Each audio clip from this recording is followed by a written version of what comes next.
Vadodara police જાપ્તામાંથી આરોપી ફરાર થવાની ઘટના બની છે। આ મામલે બેદરકારી બદલ 2 પોલીસકર્મી બરતરફ કરવામાં આવ્યા। બંને પોલીસકર્મી સામે ખાતાકીય તપાસના આદેશ આપવામાં આવ્યા। વડોદરા કોર્ટમાંથી ભાગી છૂટ્યો હતો હત્યા કેસનો આરોપી। ગણતરીના કલાકોમાં સુરતથી ફરાર આરોપી ઝડપાયો। કેન્ટીનમાં પાણી પીવાના બહાને આરોપી ફરાર થયો હતો। દરજીપુરાના દીપેન પટેલની હત્યા કેસનો મુખ્ય આરોપી। પ્રેમ પ્રકરણમાં આરોપી હાર્દિકે દીપેનની હત્યા કરી હતી। कल जाप्ता में इसको कोर्ट में दिवालीपुरा कोर्ट में लेके जाया गया।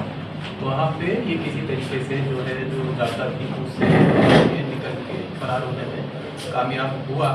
सूरत में इसकी जो है सिस्टर रहती है, इसकी बहन वहाँ पे रहती है। तो हमें जो है एक इंटेलिजेंस मिला था कि शायद यहाँ से अपनी बहन के पास जाने वाला है। तो हमने एक टीम जो है सूरत में भेज दी थी।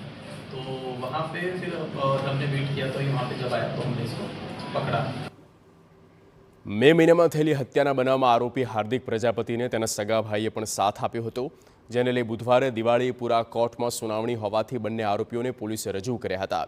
આ સમયે હાર્દિક પોલીસને ચકમો આપી ફરાર હતો।